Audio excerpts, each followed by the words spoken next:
Now, I want to turn to the very real effects of Trump's anti-media rhetoric. I want you to take a listen to this voicemail sent to New York Times reporter Ken Vogel. You are the enemy of the people. And although the pen might be mightier than the sword, the pen is not mightier than the AK-47. And unfortunately, that's not the only one. This past week, a California man named Robert Chain was arrested and charged for making at least 14 threatening phone calls to the Boston Globe, allegedly saying things like, "We're going to shoot you effers in the head. Shoot Effie, last one of you.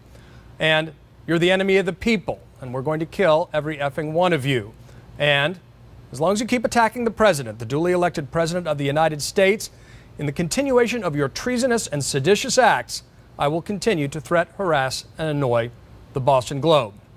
Now, up to 20 firearms and ammunition were removed from Chain's home.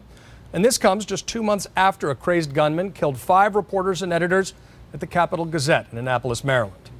When questioned by reporters outside a courthouse about a free press, this is how Chain responded. Do you have a problem with the free press in America? There is no free press in America. April, I want to come to you on this one because it's the subject of part of your book, the escalating threats against journalists, and what people don't understand how real the threats against reporters can be and whether it's getting worse in your estimation. It is getting worse, John. It is getting worse. There's collateral damage.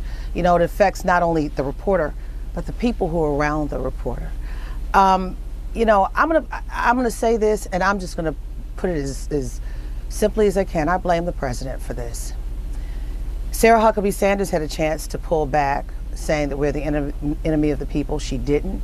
She just talked about things personally that affected her and the president, to include the fact that a comedian came there and said some things about her. We didn't do that. The comedian did that.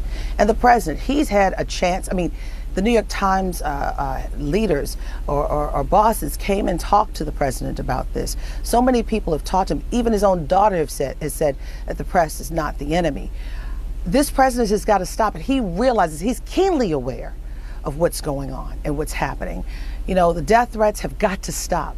We are a part of the Constitution, free and fair, independent press. The First Amendment, not the second, not the third, the first. And a lot of people want to listen to this president who they say is a patriot, but he's not standing by the oath of office to follow the Constitution, the First Amendment. Not only that, some of these people who are making threats must have been asleep during government class or civics class, because we are a part of this country, the pillars of this country. And the problem is, if you don't like the reports, call the bosses. If you don't like the reports, make a noise on Twitter, do what you have to do. But to try to kill someone for writing a story that you don't like because there is fact in the story, there's a problem. And yes, I do write about it. And I write about the attacks on me and trying to disparage me and attack my credibility because they were fearful of some of the things that I knew that they were doing. And when I report, I speak the truth. And I have Republican sources who are in the inner circle who give up the information. I don't go in office and go through a file cabinet. I'm given the information. Why? Because they're whistleblowers, and this administration does not like it.